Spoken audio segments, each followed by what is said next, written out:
Assalamualaikum warahmatullahi wabarakatuh.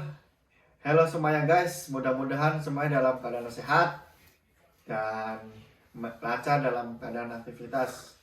Oke, kembali lagi bersama saya di channel YouTube Lukman Gayor. Oke, jadi kali ini kita tampil berbeda guys. Jadi karena banyak permasalahan ataupun berbagai macam ide, jadi kita ini sudah merangkum gimana kalau diadakannya podcast kali ini. Makanya pada malam hari ini, malam minggu, kita akan mengadakan podcast guys bersama-sama sahabat-sahabat kita yang di sini. Gimana kita akan menceritakan seperti apa prosesnya ke Korea Selatan, bagaimana biayanya, bagaimana caranya, dan cerita gimana pertama kali dia kerja di Korea Selatan itu seperti apa, apakah enak yang didengar kata orang, biaya hidupnya dan lain sebagainya. Kenalkan dulu sebelumnya, saya sendiri yang punya YouTube Lukman Gayor. Nama asli saya Lukman Hakim. Saya itu dari Subang di Korea Selatan, ya baru sebentar, baru 3,5 tahun. Di samping saya juga ini perkenalkan, namanya Edi juga dari Lampung. Oh, iya, Gimana? benar. Kamu dari mana? Dari Lampung mas, bener. Dari Lampung. Di Korea Selatan udah berapa lama? Baru berapa ya? Berangkat bulan 3 sampai sekarang sekitar 8-9 bulan lah. 9 bulan ya. Iya. Dari Lampung gitu. Oke. Dan kamu yang samping saya ini. Oh, dari mana? Saya dari Karanganyar, Karanganyar. Terus berangkat tanggal 25 Maret 2022. Oke. Jadi kalian berdua ini baru belum ada setahun ya di Korea Selatan, belum ada setahun. Oke, perjalanan kalian itu belum ada setahun. Kita akan awal mulanya gina. Jadi gimana sih proses ke Korea Selatan itu, banyak bertanya guys. Di kampung halaman saya juga banyak yang bertanya di Korea Selatan itu seperti apa proses yang sebenarnya, yang realnya. Karena banyak yang bilang masyarakat tuh ke Korea Selatan itu habisnya 60 juta, 80 juta dan sekian. Dan realitanya seperti apa gitu. Oke, kita tanya ke Mas Edi dulu. Mas Edi itu proses bisa nyampe ke tanah negeri Giseng itu seperti apa prosesnya? Proses ya, kalau kita ngomongin proses berat mas. Prosesnya berat ya? Berat, Oke. panjang, Hmm. nggak cuman butuh. Ya sebenarnya kalau soal biaya itu nggak terlalu menguras mas. Yang paling menguras itu adalah mental, pikiran, dan ya pokoknya yang berhubungan dengan Oh, jadi di Korea Selatan itu tidak memerlukan biaya yang besar ternyata ya? ya kita di sini kita harus mulai merubah persepsi masyarakat ya. Sebenarnya itu berangkat ke Korea itu nggak sampai 60 juta 70 juta. Kita bicara proses resmi ya mas. Proses Karena resmi. proses G2G, government to government itu sebenarnya butuh biaya mungkin ya sekitar 12 sampai 15 jutaan lah. Dan 12 sampai 15 juta itu pun sebenarnya biaya yang dipakai untuk kita sendiri, dalam artian itu biaya digunakan untuk beli tiket pesawat, untuk pelatihan di Korea dan lain sebagainya. Oke. Jadi pengalaman kamu sebelum berangkat ke situ seperti itu ya. Jadi itu ternyata nggak banyak ya, nggak memerlukan puluhan juta bahkan. Oke, sekarang giliran kamu nih, Bagas. Itu proses ke Korea itu seperti apa sih? Yang real-realnya, jangan ada yang ditutup-tutupi. Pengalaman kamu itu seperti apa? Apakah perlu kamu telah mengeluarkan banyak uang, nyampe puluhan juta atau seperti apa?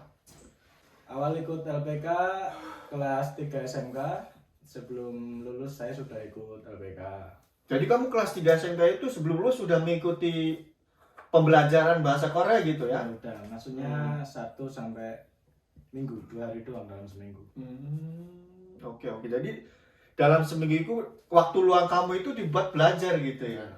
Nah, apa sih yang mendasari kamu itu mau kerja di Korea itu? Bisanya kok timbul mau kerja ke Korea tuh gimana? Sebelumnya saya pengen merantau sih mas. Pengen merantau, pengen cari pengalaman. Intinya cari pengalaman ya. Bapak ibu kan juga nyuruh saya buat merantau. Nyuruhnya kalau merantau ya sekalian yang jauh, soalnya kalau ke luar provinsi paling kan juga baliknya pas lebaran doang. Jadi sekalian lah ke luar negeri gitu. Oke, jadi konsepnya jadi supaya merantau jauh, supaya kiranya 1 atau 2 tahun bisa pulang sekali gitu ya. Oke. Jadi bukan yang mendasari itu bukan gajinya di Korea tuh sekian bukan, tapi intinya mau pengalaman yang jauh gitu ya. Oke, jadi Bagas ini apa? Mulainya itu pas masih sekolah ternyata, bukan setelah lulus. Sedangkan Edi ini sudah lulus ya kan? Iya, saya mulai belajar setelah lulus sekolah. Oke. Jadi sedangkan saya sendiri guys, saya sendiri juga sama belajarnya setelah lulus gitu. Terus kenapa tuh mau ke Korea? Ya karena awalnya itu saya tuh masuk polisi, gagal frustasi, akhirnya menurut orang tua. Kata orang tua, ya udah kamu ke itu aja, ke Korea Selatan, itu ada tetangga yang ke Korea Selatan, katanya gajinya nyampe 20 juta. Nah, kan saya agak tertarik, ya udahlah ikutlah. Ya alhamdulillah ikut LPK. Dan memang di antara kita ini tidak nyampe keluar puluhan juta ya ternyata ya. Oke, saya nanya ke dulu ke Edi, itu biaya LPK itu berapa? Atau lembaga khusus bahasa Korea itu berapa sih sebenarnya? Kalau untuk biaya LPK sebenarnya untuk masing-masing LPK itu berbeda, Mas. Berbeda ya. Saya kan orang Lampung. Kalau di Lampung, Mas, LPK itu sampai biayanya itu mengambil biaya per ujian. Jadi untuk proses Korea kan kita membutuhkan 2 kali ujian. Ujian tertulis, kita ngerjain soal. Kemudian ada ujian wawancara kan. Oh, tes skill itu ya. Kita semua mengalami lah. Dan setiap proses ujian itu membutuhkan biaya 10 juta. 10 juta? Ya. 10 juta kalau lulus besar kan juga ya. tes skill, wawancara itu bayar 10 juta lagi. Iya. Jadi untuk proses yang sebenarnya belum tentu kita berangkat ke Korea saja udah butuh 20 Itu juta. belum pasti berangkatnya, Belum pasti baru berangkat. ujiannya nggak tahu lulus atau Iya, enggak, betul. tapi bayarnya 10 juta itu di Lampung ya. Betul. Itu belum termasuk ke biaya untuk pribadi, misal pengurusan paspor, kita kesana kemari ngurus data-data yang Itu di luar dari biaya di itu. luar biaya itu. Mas. Wow, emang di Lampung itu biayanya emang tinggi ya guys. Makanya itu saya LPK-nya itu nggak di Lampung, Mas. Saya pergi atau Merantau ya? di Jawa. Di Jawa ya. Oke, untuk Bagas sendiri biaya LPK itu berapa sih? Kalau di Lampung kan sekian besarnya loh. Biaya pendaftaran sekitar 150 udah dapat buku lah. 150.000 udah dapat buku. Udah dapat buku. Oke. Terus per bulannya bisa dicicil 300.000 selama 6 bulan.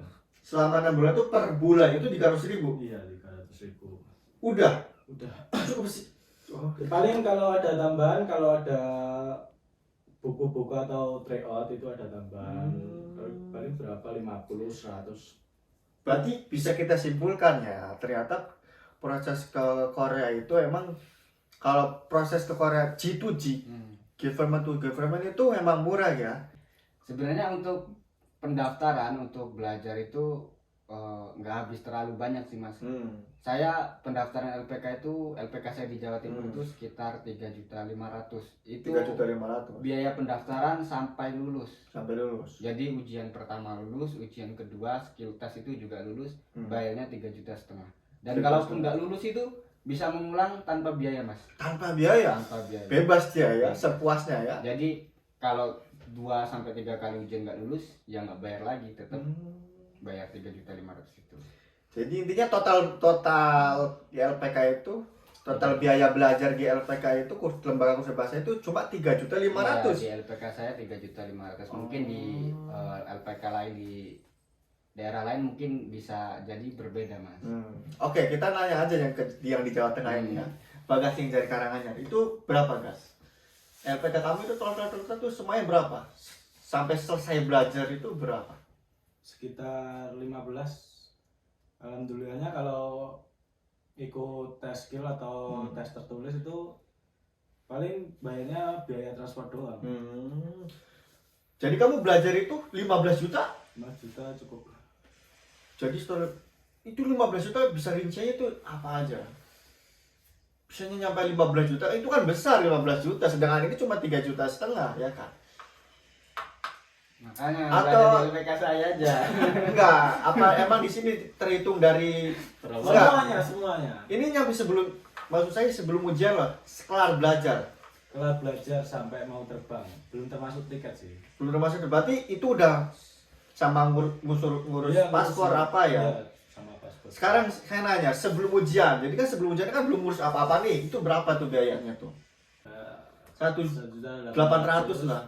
Tambah uang pendaftaran, tambah uang kalau ada tryout atau buku baru ya sekitar 3 jutaan gitu. 3 jutaan ya, berarti oh memang nggak murah 3 jutaan. Yang dimaksud kamu itu yang 15 juta itu udah dia kalau udah lulus ya. Ya udah lulus. Dan ngurus ini itu ya, dokumen dan lain sebagainya. Ya. Oke, jadi proses ke Korea itu seperti itu. Jadi berbeda ya, ketika kita belajar, setelah belajar ketika lulus itu beda lagi. Jadi pertama belajar kita itu hampir sama ya, antara 3 juta dan 3 juta, pokoknya antara 4 juta lah, kisaran 4 juta ya. Jadi 4 juta itu kita buat belajar saja, itu bukan termasuk lain-lainnya. Setelah itu ketika ada ujian, kita pendaftaran lagi kan, oke? Pendaftaran sekitar 150 ribuan lah ya, 150 ribuan. Nah, entah itu kalau misalnya kita lulus, baru itu ada biaya lagi. Kalau kita tidak lulus, itu nggak ada biaya lagi. Oke, seperti itu kan kesimpulannya ya. Oke, jadi biar masyarakat tuh tahu, biar semuanya juga orang tuh tahu, oh ke Korea itu ternyata nggak memerlukan biaya yang besar kan.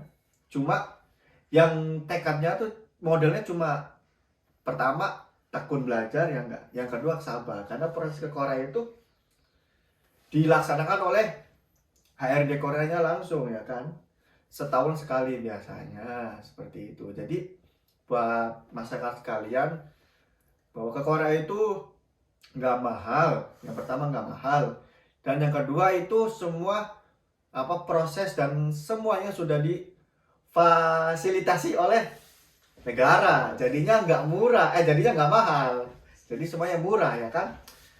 Oke, jadi itulah prosesnya guys, prosesnya semuanya penonton ya maaf lah kalau misalkan di sini bahasanya kurang ini, karena ya maklum kita awal-awal ya, kedepannya kita kan akan mengoreksi lagi ya kan.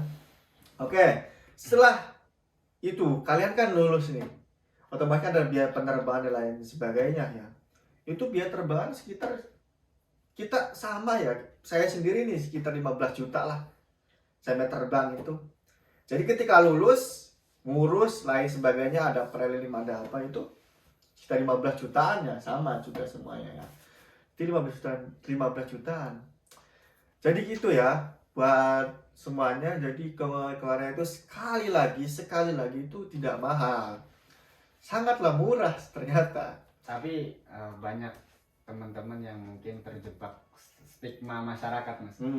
Jadi seperti ini, misal ada LPK, kita katakanlah oknum. Betul. Ada LPK yang mengatakan bahwa untuk ke Korea Selatan itu membutuhkan waktu 3 bulan atau 4 bulan atau 4 6 bulan. Padahal untuk waktu terbangnya itu nggak menentu, Mas. Nggak menentu ternyata ya. Apalagi waktu kemarin tuh ada COVID-19. Itu semua proses kan tertunda. Jadi itu bikin semuanya jadi lebih tidak menentu. Apalagi saya generasi COVID-19. Betul. Itu wah tertunda berapa lama tuh? Ada 1 tahun, bahkan 2 tahun. Jadi ya yang paling penting selain mempersiapkan biaya ya mempersiapkan mental lah. Kalau ada ya susahnya proses ke Korea. Jadi proses ke Korea itu tidak menentu ya. Iya. Kita udah lulus ujian, kita udah habis sekian, dan kita pasti terbang gitu, pasti berangkat ke Korea, dan itu tidak menentu ya. Jadi setelah kita lulus ujian, setelah kita mendaftarkan diri untuk bekerja di Korea, ternyata nggak mesti kita terbang ke Korea, nggak mesti kita bisa berangkat ke Korea. Itu mulai diseleksi lagi sama HRD Korea Selatan juga ya. Jadi semuanya ada yang nunggunya bahkan ada yang setahun, 2 tahun, ada yang cepat juga. Jadi di Korea itu seperti itu ya. Prosesnya emang berliku-liku ya, tidak semudah apa yang di orang. Yang penting kita ujian, habis sekian terus langsung terbang gitu. Jadi tidak seperti itu ya. Oke, untuk Bangga sendiri itu memerlukan berapa waktu itu bisa nyampe terbang gitu dari setelah lulus itu prosesnya? Lulus tahun 2020. 20. Dapat SLC 2020 bulan 3. Oke, bulan 3 itu dapat kontrak ya dari Korea itu. Kontrak, Oke. oke. Tapi kan COVID itu udah masuk Iya. dan penerbangan ditutup, jadi prosesnya itu berhenti. Saya tinggal kerja di pabrik UP. Ya setelah penerbangan dibuka kembali dan proses berjalan lagi, saya akhirnya terbang tanggal 25 bulan 3 2022. Jadi itu nunggunya berapa tahun tuh kalau dihitung-hitung ya? Ya Hampir 2 tahun ya? Hampir 2 tahun. Gila. Itu guys, itu gara-gara COVID kemarin itu. Jadi nunggunya itu sampai 2 tahun loh. Sedangkan Edi sendiri tuh berapa itu? Sama seperti ini ya. Sama. Saya kan lulus ujian tuh 2020, baru terbang berangkat ke Korea itu tahun 2022 bulan 3. Jadi ya memang seperti itu prosesnya, lama, berbelit-belit, dan ya bisa dikatakan sulit lah. Jadi di sini yang dikatakan berbelit-belit di sini tuh bukan masalah berbelit prosesnya ini tapi berbelit-belit nunggunya.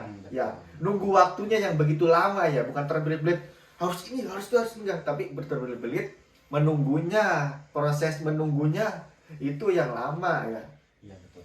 Oke, untuk saya sendiri karena saya kan bukan generasi COVID ya, tapi mendekati sih. Saya 2019 itu alhamdulillah setelah saya kirim lamaran kerja saya ke Korea Selatan, alhamdulillah itu. Jangankan nunggu sebulan, alhamdulillah saya cuma seminggu doang. Seminggu langsung kontrak turun dan alhamdulillah saya bisa terbang ya. Bisa terbang ke sini gitu. Prosesnya seperti itulah ya. Pokoknya ya begitu ya guys. Semuanya juga jadi proses ke Korea itu tidak semudah, tidak membutuhkan waktu yang singkat, tapi membutuhkan long time. Oke. Akhirnya dan kamu bisa mendarat di sini. Kita bisa kumpul lagi, bisa kumpul dan bisa bertemu ya kan. Wih, mantap. Tepuk tangan dulu. Ini sebuah prestasi loh, karena di rumah itu waduh, yang mau Korea itu banyak banget. Prosesnya emang bukan susah dan lama. Dan kalian alhamdulillah kalian rezekinya memang mudah buat ke Korea ya. Karena 2 tahun itu kalau misalkan bukan karena dapat itu COVID itu bisa mati itu sertifikatnya, karena sertifikat ujian Korea itu kadaluarsanya 2 tahun ya. Benar nggak 2 tahun? Oke, setelah kalian hidup di sini nih, alhamdulillah kita ketemu di Korea Selatan. Berarti kalian itu pulang itu pas musim semi ya? Akhir-akhir musim dingin ya di sini? Pulang kemana? Maksudnya bukan pulang, tapi tiba di sini, tiba di Korea itu awal-awal musim semi dan akhir musim dingin ya? Cek, Edi sendiri gimana itu setelah kamu mendarat di Bandara Incheon itu gimana? Prosesnya, kan kamu pas itu pas COVID ya, gimana itu? Proses pas COVID emang agak itu sih mas, ketat banget ya? bandara ketat baik di Indonesia maupun di Korea. Sebelum berangkat kita harus karantina 3 hari di Indonesia. Setelah datang ke Korea harus karantina 7 hari. 7 hari. Ya. Oke, jadi sebelum ke Korea sebelum di Korea itu kita kan ada namanya prelim ya. Prelim. Dalam prelim itu di karantina, berarti kalian itu kan sama prosesnya di karantina selama 3 hari. 3 hari. 3 hari kalau nggak salah. Kalau 3 hari setelah itu baru bisa proses berikutnya. Oh iya, sebelumnya kamu kan sebelum ke sini kata teman kamu ya, itu kan terpapar COVID ya. Iya. Betul kan? Jadi iya. Gimana Jadi itu? cerita Gimana menarik. tuh? Ya, Nah, entah gimana? menarik entah sedih ya. Iya. Jadi sehari sebelum pemberangkatan ke Korea, sebelum berangkat check in ke bandara itu Iya. kan ada tes COVID. Betul. Dan hasilnya itu keluar sehari sebelum Pemberangkatan gitu ya. Nah, yang bikin ya bisa Down dibilang juga ya, kecewa kecewa itu terus. yang paling bikin down itu ya di situ Mas. Ketika kita mau berangkat Sehari lagi ya. sesuatu yang sangat-sangat kita impikan ini Iya. ternyata harus ditunda. Tapi alhamdulillahnya tetap bisa berangkat. Alhamdulillahnya, nama udah rezeki sih, alhamdulillahnya kan tetap berangkat. Guys, pokoknya perjuangannya minta ampun lah. Betul. Gak main-main. Dan kamu itu seperti apa? Prosesnya itu ketika atau sama atau seperti apa? Tapi sama ya kayaknya. Saya Karena juga- masih generasi COVID ya. Kena COVID sih mas. Oh, jadi kamu juga sebelum terbang itu kena COVID Kena juga. COVID. Jadi, gimana tuh ceritanya gimana? Dapat panggilan karantina di Wisma Hijau. Hmm. Nah sebelum berangkat kan wajib tes PCR dulu. Hmm. Ya, saya tes PCR, Hmm. hasilnya positif. Berarti kamu itu udah di Jakarta itu ya? Belum di baru Jakarta? Di rumah. Baru di rumah. Di rumah tes PCR positif. Iya. Nggak percaya. Iya. Tes lagi positif.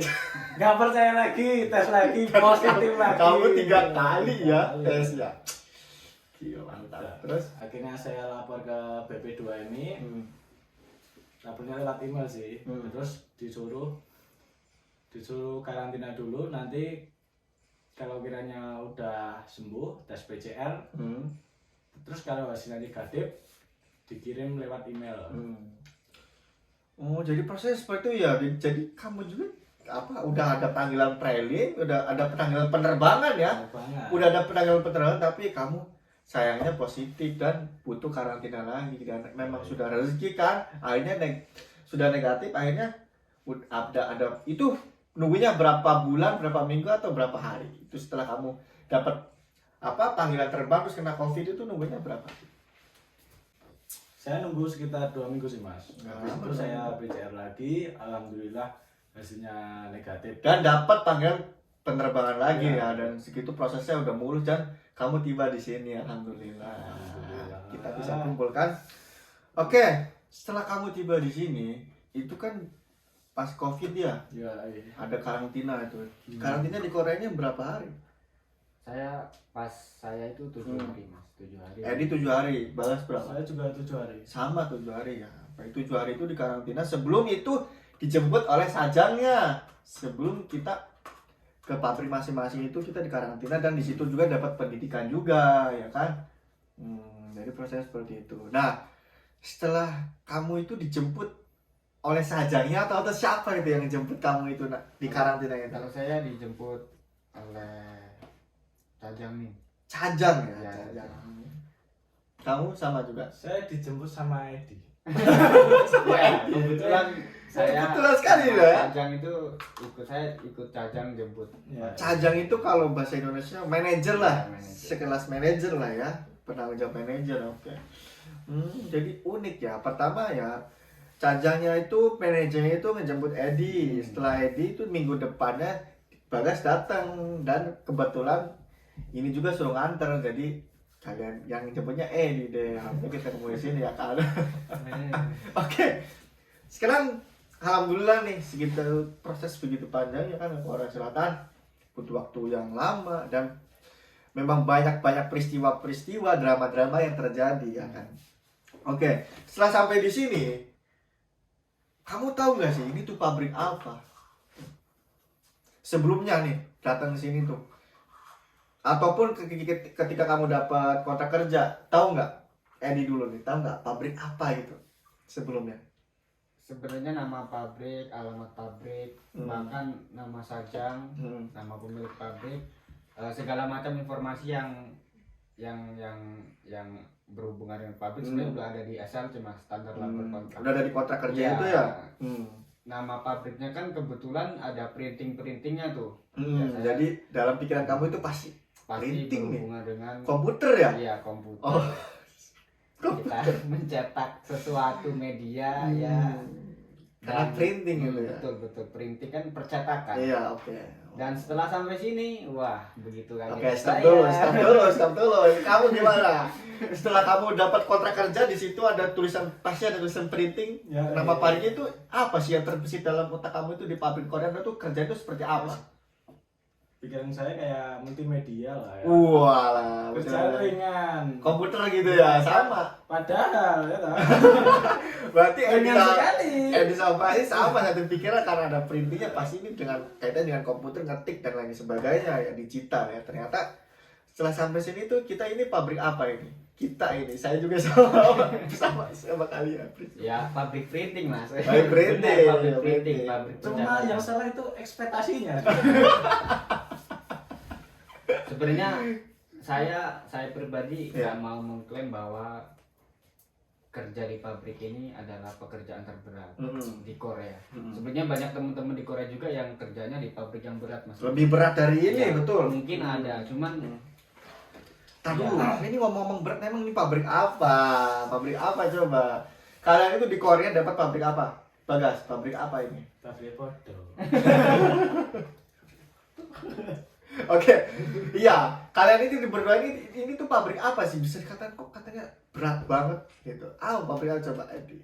pabrik printing kemasan mie. Jadi, iya. Jadi kita ini ya di Korea ini kerja di pabrik mie. Bukan pabrik yang bikin mie-nya, tapi pabrik yang bikin mie-nya, bunges Kemasan. mie-nya, kemasnya ya. Jadi yang merintingnya itu yang buat nyetakin kemasannya.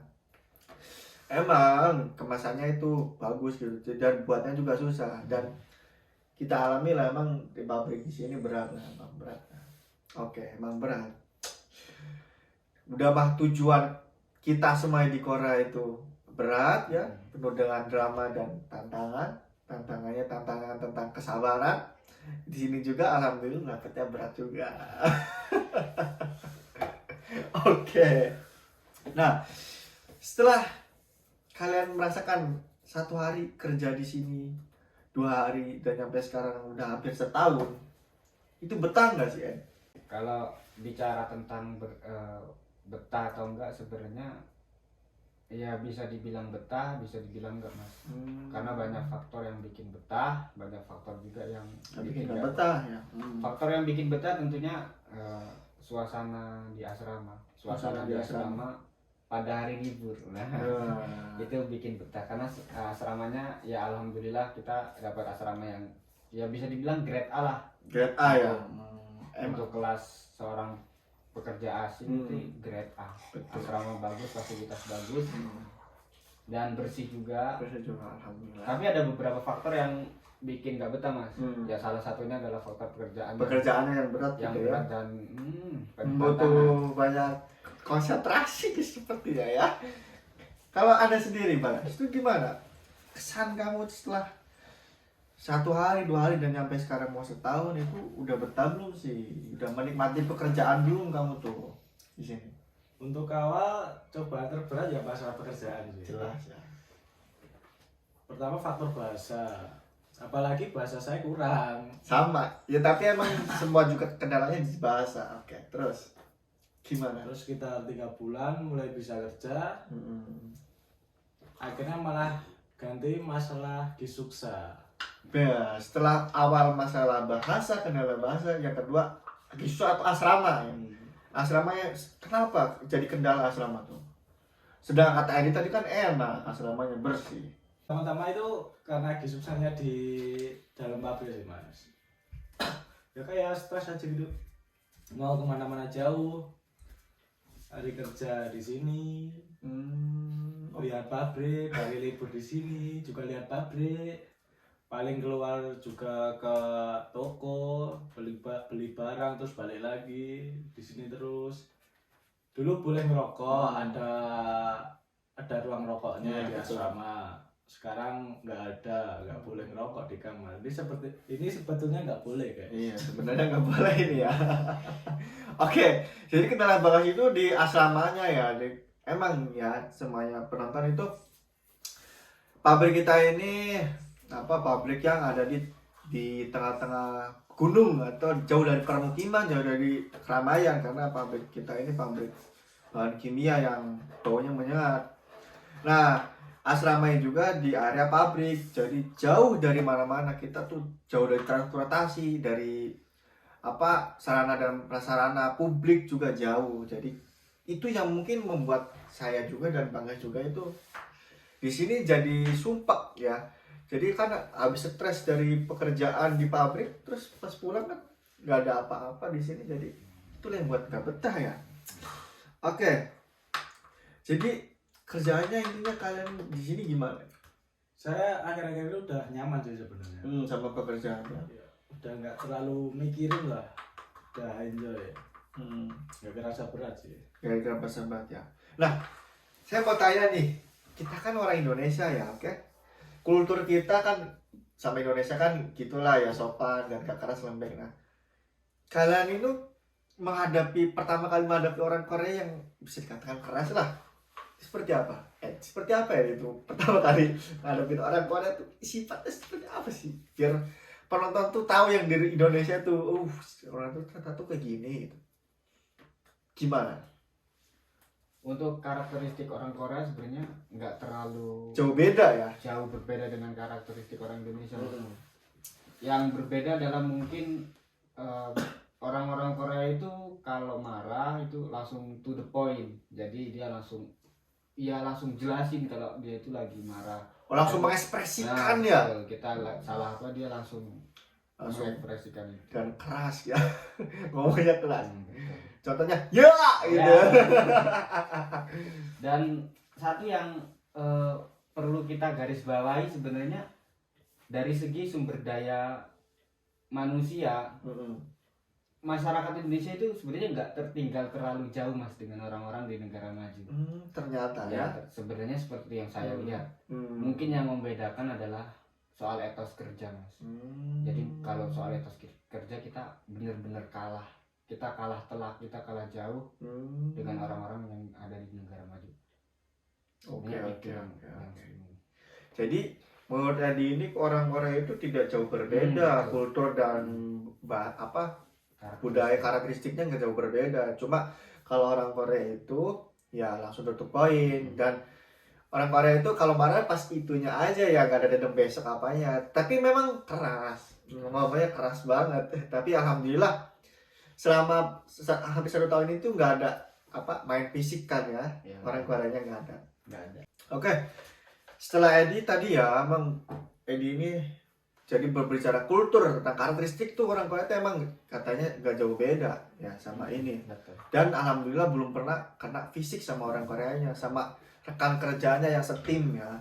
Nah, kalau nih Bagas nih, kalau dikatakan ini seperti tadi, apakah ada pengalaman kena fisik ataupun kena, intinya dalam katanya kena pukulan ataupun kena sentuhan fisik dari orang Korea itu, pengalaman Anda itu selama hampir 1 tahun itu pernah nggak? Ya awal-awalan saya kerja itu sekitar 3 bulan pertama lah. 3 bulan pertama itu ya? 3 bulan pertama disuruh ngambil apa, bawanya apa. Oh itu ya emangnya. Akhirnya kena omel lah, kena pukul lah, kena tendang. Udah biasa. Berarti kamu pernah ditendang juga sama orang Korea itu? Emang ya. Jadi emang beda-beda ya karakteristiknya. Ada yang bisa main fisik seperti itu, sedangkan orang Korea yang bersama Edi kan nggak nyampe main fisik seperti itu. Berarti kamu memang, emang berat ya. Kena tendang, kena pukul juga, emang awal-awal emang berat banget guys. Nyampe, ya emang nggak semuanya sih main fisik, tapi yang dialami Bagas ini emang berat gitu. Dan kebetulan ya Bagas ini rekan kerja saya sendiri. Jadi saya mengetahui yang mulai iya.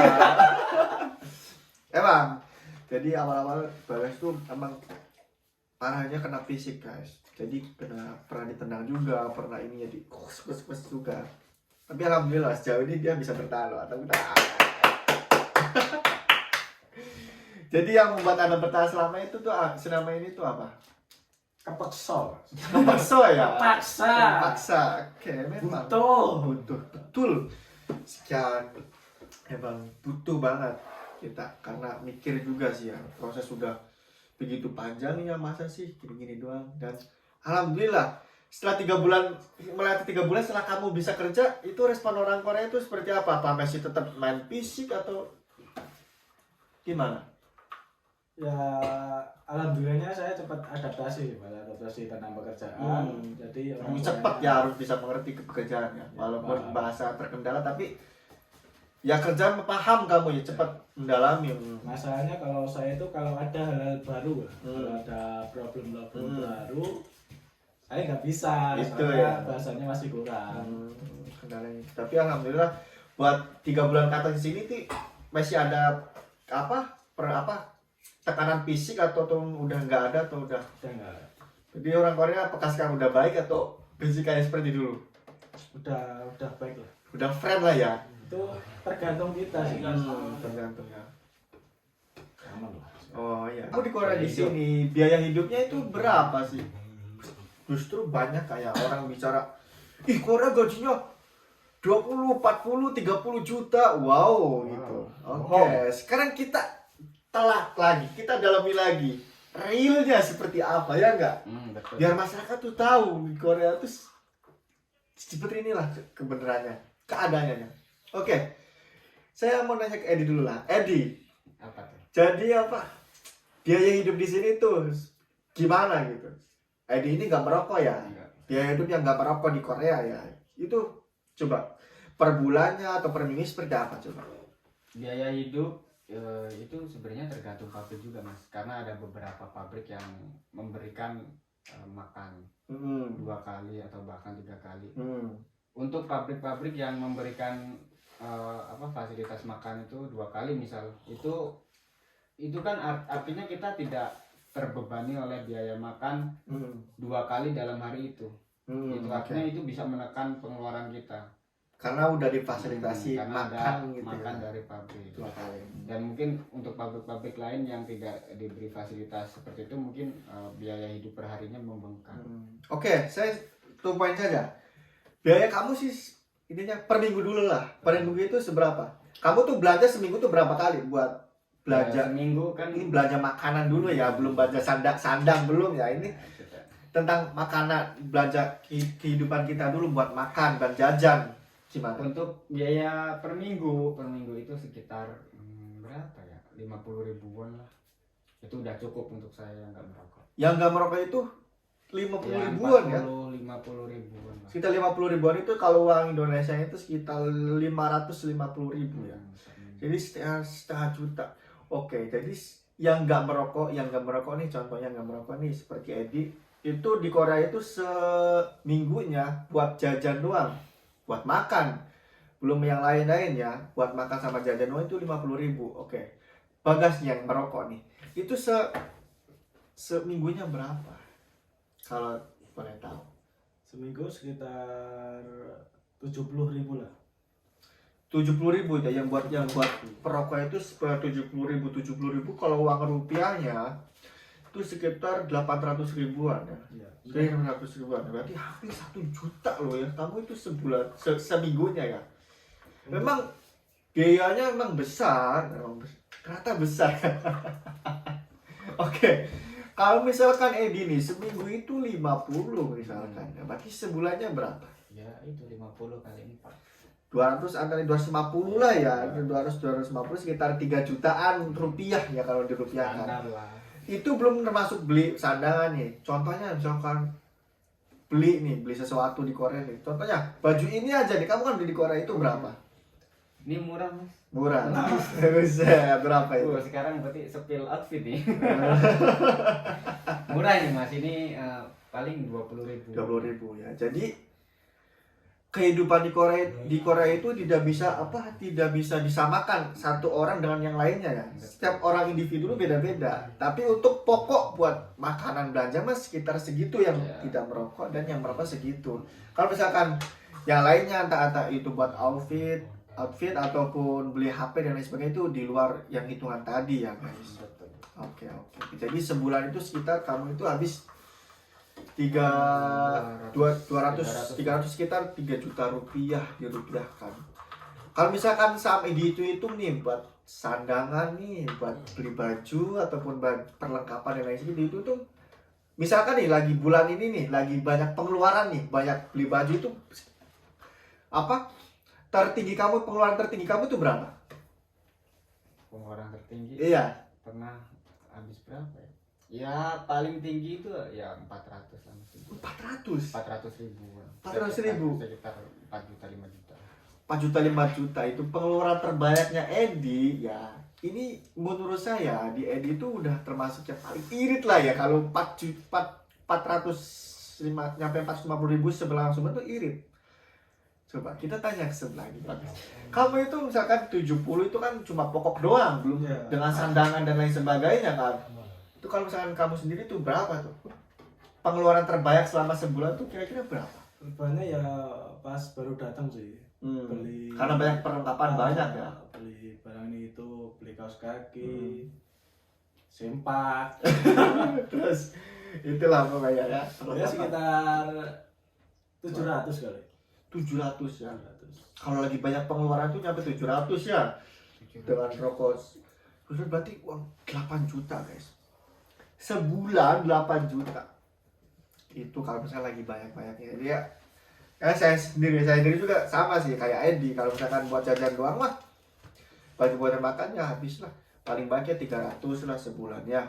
300 tuh pun 3,5 juta kalau uang rupiahnya. Tapi kalau udah kita beli sepatu, kita beli baju, kita beli topi dan lain sebagainya itu bisa habis 500. Saya itu paling banyak ya sekitar 600 lah.